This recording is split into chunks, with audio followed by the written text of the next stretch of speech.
ഇന്ത്യയിൽ ഏറ്റവും കൂടുതൽ ജനങ്ങൾ ദാരിദ്ര്യത്തിൽ നിന്ന് കരകയറിയ സംസ്ഥാനമാണ് ഉത്തർപ്രദേശ്. ഇത് സൂചിപ്പിക്കുന്നത് സീറോ പോവർട്ടി ക്യാമ്പയിൻ വൻ വിജയത്തിലേക്ക് കുതിക്കുന്നുവെന്നാണ്. ഈ പദ്ധതിയിലൂടെ കഴിഞ്ഞ കുറച്ചു കാലങ്ങളായി ലക്ഷക്കണക്കിന് കുടുംബങ്ങളെയാണ് ദാരിദ്ര്യരേഖയ്ക്ക് മുകളിലേക്ക് ഉയർത്താൻ കഴിഞ്ഞിട്ടുള്ളത്. ഈ ദൌത്യത്തിന്റെ ഭാഗമായി സംസ്ഥാനത്തെ 4.25 ലക്ഷത്തിലധികം അതിദരിദ്ര കുടുംബങ്ങളെ വിവിധ സർക്കാർ ക്ഷേമ പദ്ധതികളുമായി പൂർണ്ണമായി ബന്ധിപ്പിച്ചു കഴിഞ്ഞു. പദ്ധതിക്ക് കീഴിൽ ഏകദേശം 19 ലക്ഷം യുവാക്കളെ കണ്ടെത്തുകയും അവർക്ക് ഉത്തർപ്രദേശ് സ്കിൽ ഡെവലപ്മെന്റ് മിഷൻ വഴി തൊഴിലധിഷ്ഠിത പരിശീലനവും ജോലിയും ലഭ്യമാക്കുന്നുണ്ട്. ദരിദ്ര കുടുംബങ്ങളുടെ വാർഷിക വരുമാനം ചുരുങ്ങിയത് 1.25 ലക്ഷം രൂപയായി ഉയർത്തുകയാണ് ലക്ഷ്യം. നീതി ആയോഗിന്റെ റിപ്പോർട്ടുകൾ പ്രകാരം ഇന്ത്യയിലെ ഏറ്റവും കൂടുതൽ ആളുകളെ ദാരിദ്ര്യത്തിൽ നിന്ന് മോചിപ്പിച്ച സംസ്ഥാനം ഉത്തർപ്രദേശാണ്. പദ്ധതിക്ക് 2 ഘട്ടങ്ങളാണ് ഉള്ളത്. ഒന്നാം ഘട്ടം റേഷൻ കാർഡ്, നിർധന വനിതാ pension, Ayushman Bharat digital health card, Kisan Samman Nidhi, Pradhanmantri Awas Yojana എന്നിവ ഉറപ്പാക്കി. രണ്ടാം ഘട്ടത്തിൽ കുടിവെള്ളം, സൗജന്യ വൈദ്യുതി കണക്ഷൻ, പാചകവാതകം, സ്വയം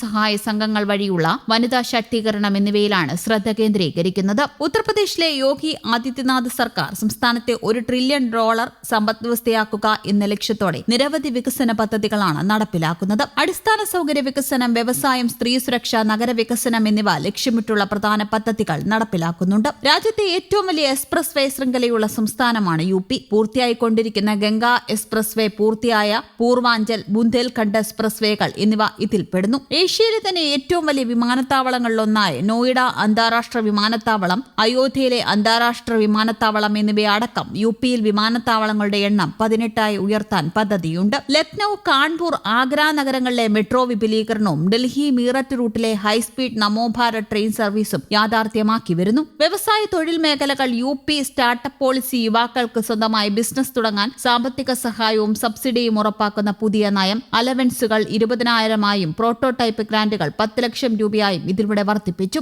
സംസ്ഥാനത്തെ ഓരോ ജില്ലയിലെയും തനത് പരമ്പരാഗത ഉൽപ്പന്നങ്ങളെ കണ്ടെത്തി അവയ്ക്ക് ആഗോള വിപണി ഉറപ്പാക്കുന്ന പദ്ധതി. പ്രതിരോധ സാമഗ്രികൾ ഉത്തർപ്രദേശിൽ തന്നെ നിർമ്മിക്കുന്നതിനായി 6 പ്രധാന നഗരങ്ങളെ ബന്ധിപ്പിച്ച് വലിയ വ്യവസായ മേഖല വികസിപ്പിച്ചു. സ്ത്രീകളുടെ സുരക്ഷ, സ്വാശ്രയത്വം, അവകാശങ്ങൾ എന്നിവ ഉറപ്പാക്കാനായി പോലീസ് സ്റ്റേഷനുകളിൽ പ്രത്യേക പെൺകുട്ടികളുടെ ഹെൽപ്പ് ഡെസ്ക് ഉൾപ്പെടെയുള്ള സംവിധാനം. പെൺകുട്ടികളുടെ ജനനം മുതൽ വിദ്യാഭ്യാസം വരെയുള്ള വിവിധ ഘട്ടങ്ങളിൽ സാമ്പത്തിക സഹായം നൽകുന്ന പദ്ധതി. സ്കൂൾ പ്രായത്തിലുള്ള എല്ലാ കുട്ടികളുടെയും എൻറോൾമെന്റ് ഉറപ്പാക്കാനും വിദ്യാഭ്യാസ സൗകര്യങ്ങൾ മെച്ചപ്പെടുത്താനുമുള്ള പദ്ധതി. ഒരു ജില്ല ഒരു മെഡിക്കൽ കോളേജ് എന്ന ലക്ഷ്യത്തോടെ എല്ലാ ജില്ലകളിലും അത്യാധുനിക മെഡിക്കൽ കോളേജുകൾ സ്ഥാപിക്കുന്നു.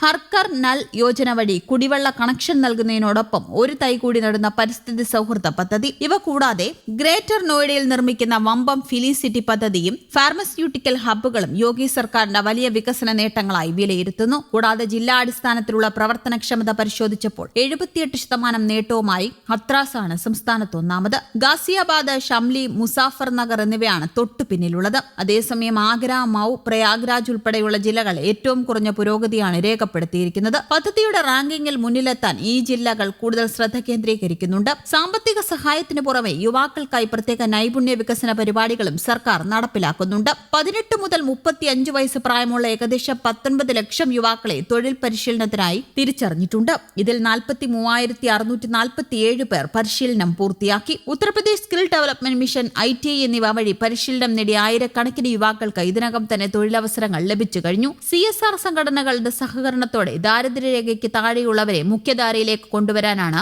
സർക്കാരിന്റെ ശ്രമം. പെൺകുട്ടികളുടെ ജനനം മുതൽ ഉന്നത വിദ്യാഭ്യാസം വരെയുള്ള വിവിധ ഘട്ടങ്ങളിലായി ആകെ 25,000 രൂപ ബാങ്ക് അക്കൗണ്ടിലേക്ക് നേരിട്ട് ധനസഹായമായി ലഭിക്കുന്നു. നിർധന കുടുംബങ്ങളിലെ പെൺകുട്ടികളുടെ വിവാഹത്തിനായി മുഖ്യമന്ത്രി സമൂഹ വിവാഹ യോജന വഴി 51,000 രൂപ സർക്കാർ ധനസഹായം നൽകുന്നു. അഗതികളായ സ്ത്രീകൾക്കും വിധവകൾക്കും പ്രതിമാസം 1,000 രൂപ വീതം പെൻഷൻ അക്കൗണ്ടിലേക്ക് നേരിട്ട് നൽകുന്നുമുണ്ട്. News desk, Kerala Kaumudi.